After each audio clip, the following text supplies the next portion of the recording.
अस्सलाम वालेकुम नाजरीन, आप देख रहे हैं मेरा YouTube channel Malik Hamza official. नाजरीन, अब से थोड़ी देर पहले इस्लामाबाद हाई कोर्ट ने नवाज शरीफ को 2 रेफरेंस में उनकी सज़ा मुअत्तल कर दी है। जो एवन फील्ड अपार्टमेंट्स लंदन का रेफरेंस था और फ्लैगशिप रेफरेंस, ये दोनों कलअदम हो गई हैं, सज़ा मुअत्तल हो गई है और ये केसेस ख़त्म हो गए हैं। अब एक केस रह गया है उनका, जो है अल अज़ीज़िया और फ्लैगशिप, ये दोनों सिमिलर जो उनसे केस थे। अगर उसको ये मुअत्तल हो गया और नैब कुछ नहीं कर सका तो उम्मीद यही है कि जो अब इनका अल अज़ीज़िया का रेफरेंस जो रहता है वो भी मुअत्तल हो जाएगा और फिर ये एल हो के इलेक्शन लड़ सकेंगे और उसके बाद जो होगा वो सब देखेंगे। लेकिन फ़िलहाल आप ये देखें कि मेरा और आपका अरबों रुपया लगा था इन केसों पे। नैब ने 150 पेशियाँ सिर्फ भुगताई थी नवाज शरीफ को।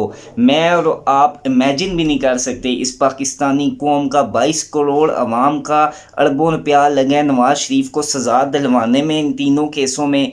और आज जब ये सज़ा मुअत्तल हो रही थी तो नैब चुप करके खड़ा रहा। नैब ने कोई वज़ाती बयान भी नहीं दिया और जिन वजह से ये रेफरेंस मुअत्तल हुए हैं, सज़ाएँ मुअत्तल हुई हैं, वो कानूनी जो उनसे पॉइंट हैं वो भी मैं आपको समझाऊँ। सिमिलर 1-2 कानूनी पॉइंट मैं आपको समझाऊंगा कि किन वजह से ये रेफरेंस मुअत्तल हुए हैं और नैब चुप करके खड़ा रहा है। इस नैब ने हमारी आवाम को अरबों रुपए का नुकसान पहुंचाया है। 2 से 2.5 साल ये केस चलते रहे हैं। 2017 पनामा, उसके बाद टिल 2019 तक ये केसेस चलते रहे हैं। अदालतों में कितने इंपॉर्टेंट केस लोगों के होते रहे हैं, उन पे डिस्कशन नहीं होती थी। इनको जल्दी जल्दी जल्दी करके किया गया है। इवन सैटरडे संडे भी समातें होती रही हैं। अरबों रुपया लग गया पाकिस्तानी अवाम का। नैब ने बेड़ा गर्क कर दिया पाकिस्तान का। इतना कुछ करके आज ये सज़ाएँ सब मुअत्तल हो गई हैं। अब ठीक क्या है गलत क्या है हमें नहीं पता, मुझे सिर्फ नैब का पता है कि आज नैब के नुमाइंदे अदालत में खड़े नहीं हैं, वो कुछ जवाब नहीं दे सके। जस्टिस रिटायर्ड जावेद इकबाल साहब उस वक्त नैब को ऑन किया करते थे। इससे थोड़ी देर पहले हामिद मीर साहब भी जियो न्यूज़ के प्रोग्राम में आए और उन्होंने यही कहा है कि इस नैब को उस वक्त कौन कंट्रोल कर रहा था जब इतना कुछ करके नवाज शरीफ को ज़बरदस्ती उन पर सज़ाएँ थोपी गई हैं और इतना पैसा लगाया गया था। और आज नैब के पीछे कौन है? तो ये खेल सिर्फ मेरे और आपके साथ खेला जा रहा है।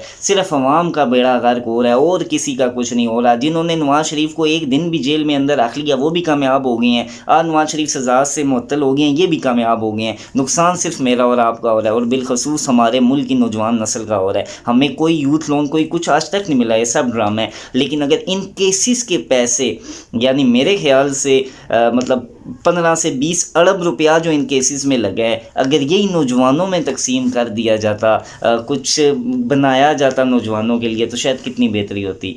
हाँ, क्या तालीम पे लगाते, हॉस्पिटल पे लगाते, इनको सज़ा दिलवाने के लिए जल्दी जल्दी क्या कुछ किया। और हम क्या मतलब, अल्लाह ताला आज का दिन किसी के लिए अच्छा है किसी के लिए बुरा है, लेकिन एक आम पाकिस्तानी के लिए अच्छा नहीं है, क्योंकि इस पे ना आज अरबों रुपया ज़ाया होने की स्टैंप लग गई है। मेरे और आपके पैसे ज़ाया होने की स्टैंप लग गई है। अब एक केस उनका रहता है अल अज़ीज़िया वाला, वो भी आज उनकी समाज के लिए मुकर्रर हो जाएगी और उसमें भी जो कुछ होना है सज़ा होनी है मुअत्तल। हमें ये नहीं पता, हमें सिर्फ ये पता है कि यहाँ कोई इंसाफ का नाम ही नहीं है। यानी आज देखें, आज जो फैसला आया है वो रिजेक्ट कानूनी पॉइंट ऑफ व्यू से हुआ है। यानी वो मसाले इसमें बहुत हैं। अब ये बुरी फैसला आया, तफसीली नहीं आया, तफसीली आएगा मैं आपको फिर बताऊंगा।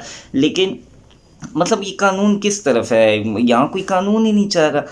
बेड़ा गर्क हो गया है। आज का दिन अच्छा दिन मैं सिर्फ इस सेंस से कह रहा हूँ कि खरबों रुपया जो उस वक़्त ज़ाया करवाया गया है वो नौजवानों पे लगाया जाता, मुल्क पे लगाया जाता तो कितनी बेहतरी होती। अल्लाह ताला से दुआ है कि मेरे मुल्क पे रहम करे और हमारे जो सरबराहान हैं इन्हें हिदायत दें और उस बंदे को सीटों पे बिठाएं जो उस काबिल हों। मतलब 2017 में जस्टिस रिटायर्ड जावेद इकबाल साहब ने नैब से क्या कुछ करवाया है, क्या कुछ करवाया, और उनकी वजह से जो आज हमारा खरबों रुपया ज़ाया हो चुका है। मेरे चैनल को लाइक सब्सक्राइब कर दें। पाकिस्तान जिंदाबाद। खुदा हाफिज़।